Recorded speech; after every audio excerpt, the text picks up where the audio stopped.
After my third trip to Iraq, my third deployment was 2008. And I had a bit of an incident at work. I was stationed in Germany at the time, and I got command directed to go to mental health. And so I went to a fairly large military treatment facility, and I met with an active duty uniform colonel, Army type, who male colonel, slick sleeve, which in the Army just means that they haven't deployed. They don't have a combat patch, or at least he wasn't wearing one. And I was not okay. Let me just put it like that. I was suicidal. I was thinking of suicide every day. I had blown up a lot of my very good, and I don't know how my husband stayed with me. He is just awesome. Blown up, trying to blow up my marriage, my relationships, my family. I was drinking constantly. I had a very serious alcohol problem. And I knew that there was something wrong with me, but legit, I didn't know what it was. I was afraid that maybe I was a psychopath because I was feeling really numb a lot of the time. I couldn't sleep. I was hallucinating. I was having these dissociative episodes, which is a 50-cent word that just means disconnection. I felt like I was on the outside of myself, watching myself. And I thought maybe I was going crazy. Maybe legit, I was going batshit. And so I was really glad to get command directed to go to mental health. And when I met with this colonel, I sat down with him and I poured my heart out. I poured my heart out to him.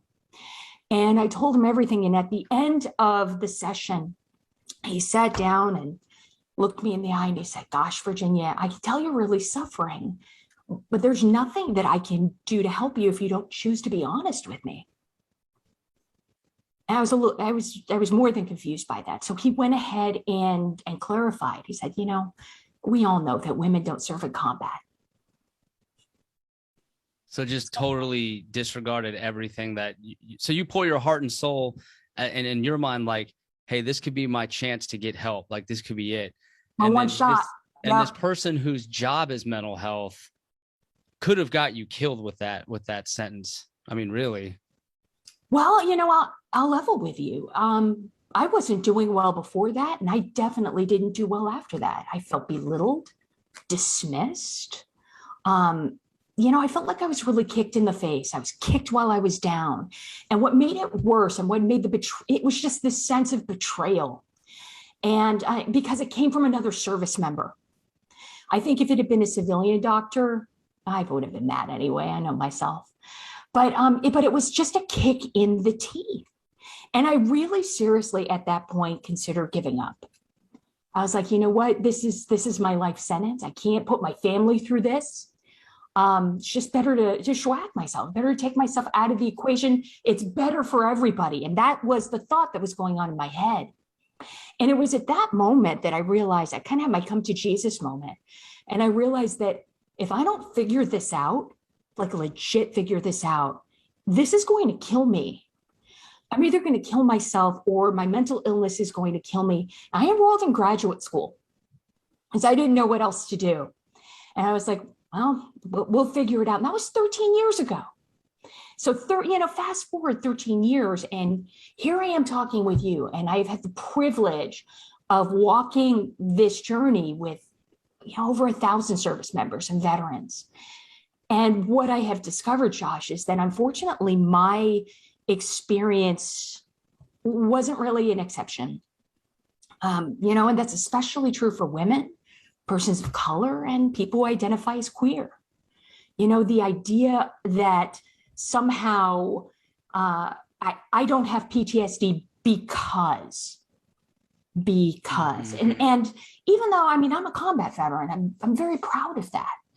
But one thing that I hear constantly, and this is from my clients, is, they are belittled not just by their mental health providers who believe that PTSD is really only reserved for people who've experienced combat. And then within the military community, we get even more granular, don't we? We will say, well, maybe you were in a combat zone, but did you really leave the wire? Did you, were you a bell ringer? Were you a door knocker? Were you a trigger puller? And kind of really propagating this idea that somehow you have to be worthy of having PTSD, that PTSD only happens to people who deserve it. Right. Like you have to, like it's something you earn. And, when it's actually something that just happens to you, it's that person's experience. It's out of their control. It's not their choice. Oh, yeah. But we treat it like it's something that has to be earned. Right. It's very, yes, it is. When it comes to PTSD writ large, like for example, when I'm working with folks, let's say like folks who have experienced interpersonal violence, intimate partner violence, IPV, or domestic violence. One thing that I don't hear as we're sitting around a circle and talking, maybe in group therapies, I don't hear, hey, you think you got it bad? My husband sent me to the hospital twice. Or, oh yeah? Well, I had to get stitches 3 times and CPS came. People don't talk like that because it's fucked up. Mm-hmm. It's dismissing, it's belittling. That one-upsmanship is not helpful. But I'm gonna say this with a lot of love, but this is gonna be a feeling hurter. So buckle in, bucko. Okay. So one-upsmanship is something I hear a lot within the military milieu, within my military clients. So, oh yeah, you just went to Iraq? Well, I went to Iraq and Afghanistan. You got blown up once? Well, I got blown up 3 times. And I want to be clear, I don't think that anybody is being mean or trying to pull other people down. I get that. We one up each other for a lot of reasons. But I want to talk for a minute about the very serious and unintended second and third order effects that come with that one-upsmanship. It makes people feel belittled. It makes them feel dismissed. And moreover, it keeps us from getting the treatment we deserve to no shit reclaim our lives. So if any of your listeners are engaging in that one-upsmanship, stop it. Just stop it. And we need to correct each other. There's no sense in saying, well, my trauma is more traumatic than your trauma. Can we just agree that all trauma sucks? Definitely. And this reminds me of our pre-discussion on our phone call the other day about how I basically did that to a friend of mine, right? Mm-hmm. I thought I knew what PTSD was because of things I've seen on television. I know what it is now. I've done research now. I'm a different person now, but back then I was much less educated on the topic. And this person, a friend of mine, great friend of mine, he got deployed. And when he got back, he said he had PTSD and he was going through all these problems and he was going to get out. At this point, I'd already moved away and we were talking mostly via phone. But I remember asking him, like, your maintenance, what happened?